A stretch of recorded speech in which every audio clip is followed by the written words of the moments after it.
இந்த அஞ்சலி எல்லார்கிட்டயும் அடி வாங்கி சாவறதுக்கு தான் வந்து பார்த்தீங்கன்னா, இவ்ளோ பெரிய பிளானையும் வந்து போட்டிருக்கா. அதாவது இங்க வந்து பார்த்தீங்கன்னா, முதல்ல இருந்து இந்த அஞ்சலி இருந்துட்டு நம்ம இலக்கியாவுக்கு ஏத்த மாதிரி இருந்திருந்தா பிரச்சனையே கிடையாது. இலக்கியா எப்படி வந்து பார்த்தீங்கன்னா, நல்ல மருமகளா இருக்காங்களோ, அதே மாதிரி நல்ல மருமகளா இருக்கணும் அப்படின்றது அவசியம் கிடையாது. ஆனா இலக்கியாவுக்கு இடைஞ்சல் குடுக்காம, எந்த ஒரு பிரச்சனையும் பண்ணாம, அமைதியா இருந்திருந்தாலே அப்படியே வந்து பார்த்தீங்கன்னா, எல்லா பிரச்சனையுமே அதாவது அஞ்சலிக்கு இனிமே வரப்போற ஆபத்துக்கள் ஒண்ணுமே வந்து பார்த்தீங்கன்னா இருந்திருக்காது. ஆனா, இப்போ இந்த அஞ்சலிய வர்றவங்க, போறவங்க எல்லாமே பலார் பலார்ன்னு கன்னத்து மேலயே வந்து பார்த்தீங்கன்னா, அரைஞ்சுட்டு போக போறாங்க. இந்த அஞ்சலி கண்ண வீங்கி அப்படியே கதறது தான் வந்து பார்த்தீங்கன்னா, மிச்சமா போய் இருக்க போகுது. அதுக்கு முன்னாடி என்னவெல்லாம் நடக்குது அப்படின்னு சொல்லிட்டு பார்க்கறதுக்கு முன்னாடி, இப்ப தான் நம்ம சேனலுக்கு ஃபர்ஸ்ட் டைம் வரீங்க அப்படின்னா, கீழ இருக்க சப்ஸ்கிரைப் பட்டன பிரஸ் பண்ணிக்கோங்க. இப்போ நம்ம கௌதம் இருந்துட்டு என்ன பண்றது, ஏது பண்றது அப்படின்னு சொல்லிட்டு வந்து தெரியாம தெரு தெரு தெருன்னு முழிச்சுட்டு இருக்காரு அப்படின்னு சொல்லிட்டு, இவங்க எல்லாருமே தப்பு கணக்கு போட்டாங்க. ஆனா கடைசியில கௌதம் வந்துட்டு என்ன கணக்கு போட்டாரு அப்படின்றத தெளிவா சொல்லிட்டு போயிட்டாங்க. அதே சமயம் இப்போ இந்த அஞ்சலிய கூப்பிட்டுட்டு வந்து தனியா வந்து இப்ப சொல்லிட்டு போறத விட, எல்லார் முன்னாடியுமே "உன் வயித்துல குழந்தை இல்லன்னு எனக்கு தெரியும். நீ வந்து இப்ப இலக்கியாவ இன்னும் 24 மணி நேரத்துக்குள்ள வெளிய கொண்டு வரல அப்படின்னா, உன் மேல நான் கேஸ் போடுவேன். உன் வயித்துல குழந்தையே இல்லன்னு சொல்லிட்டு கேஸ் போடுவேன்." அப்படின்ற மாரி சொன்னத எல்லார் முன்னாடியுமே சொல்லியிருந்தா, அந்த பிரச்சனை அங்கேயே வந்து இப்ப மிகப்பெரிய பூகம்பமா வந்து வெடிச்சிருக்கும்.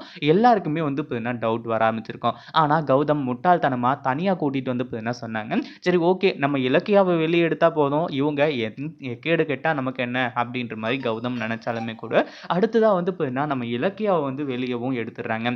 இந்த அஞ்சலி வந்து பார்த்தீங்கன்னா இப்போ இந்த மாரி பண்ணதுனால, பைரவி அஞ்சலிய பலார் பலார்ன்னு கன்னத்து மேலயே அறைஞ்சுட்டு இருக்காங்க. ஏன் அப்டின்னா, இந்த பைரவிக்கு நம்ம இலக்கியாவ ஜெயில்ல வச்சு தான் அதாவது இந்த கௌதம் வந்துட்டு வெளிய எடுத்துருவேன்னு சொல்லிட்டு வந்து சொன்னான்ல, அது எப்டி வந்து இப்ப சாத்தியமாகும்? நீ எதுக்காக கேஸ வாபஸ் வாங்குன? அந்த இலக்கியா ஜெயில்லயே கிடந்து சாகட்டும்னு நம்ம விட்டுருக்கலாம்ல அப்டின்ற மாரி அஞ்சலி அதாவது பைரவி வந்துட்டு அஞ்சலிய போட்டு பொரட்டி எடுத்துட்டு இருக்காங்க. எதுக்கு இப்டி பண்ண?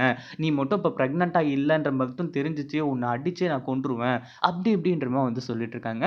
அதே மாதிரி இப்போ நம்ம கௌதம் இருந்துட்டு, அஞ்சலி எதுக்காக வந்து பார்த்தீங்கன்னா, இந்த கேஸ வாபஸ் வாங்குனான்னு நெனச்சுட்டு இருக்கீங்க? கார்த்திக் நான் இப்போ கூட சொல்றேன், என் பொண்டாட்டி மேல எந்த ஒரு தப்புமே கிடையாது. நீ அப்படி தப்பா நெனச்சுட்டு இருக்க அப்படின்னா, இத தவிர அதாவது நான் சொல்றத தவிர வேற எந்த ஒரு வழியுமே எனக்கு வந்து இல்ல. அப்படின்ற மாரி சொல்ல ஆரம்பிச்சுறாங்க. அது மட்டும் இல்லாம, இங்க பாரு கார்த்திக், உன் பொண்டாட்டிய நான் மிரட்டுனேன். நீ வந்து இலக்கியா மேல இருக்க கேஸ வாபஸ் வாங்கல அப்படின்னா, உன் மேல கேஸ் போடுவேன். அதுவும் என்ன கேஸ்னா, உன் வயித்துல குழந்தையே இல்ல அப்படின்னு சொல்லிட்டு கேஸ் போடுவேன்னு சொல்லிட்டு வந்து சொன்னேன். அதனால தான் உன் பொண்டாட்டி இருந்துட்டு இந்த கேஸையே வாபஸ் வாங்குனா.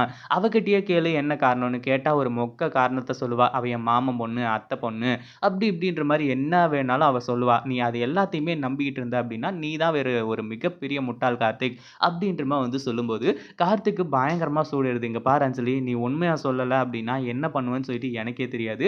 அது மட்டும் இல்லாம பிரெக்னன்ட்டா இருக்கவங்களுக்கு வயிறு இவ்ளோ பெருசா இருக்கே! அப்புறம் எப்படி இல்லன்னு சொல்லிட்டு வந்து சொல்றீங்க? அப்படின்ற மாரி வந்து சொல்லும்போது, அந்த வயித்துல உண்மையிலேயே வயிறு தானா? இல்ல வேற ஏதாச்சும் கட்டை, உட்டு இல்ல துணி ஏதாச்சும் வந்து பார்த்தீங்கன்னா வச்சிருக்காளான்னு சொல்லிட்டு செக் பண்ணு கார்த்திக் அப்படின்ன உடனே தான், அத செக் பண்ணி இன்னும் வந்து பார்த்தீங்கன்னா, அஞ்சலிக்கு அடி பொளக்க ஆரம்பிச்சுறாங்க. இத பத்தி நீங்க என்ன நினைக்கிறீங்க? அந்த வீடியோ புடிச்சிருந்தா லைக் பண்ணுங்க, ஷேர் பண்ணுங்க. இப்ப தான் நம்ம சேனலுக்கு ஃபர்ஸ்ட் டைம் வரீங்க அப்படின்னா சப்ஸ்கிரைப் பண்ணிக்கோங்க.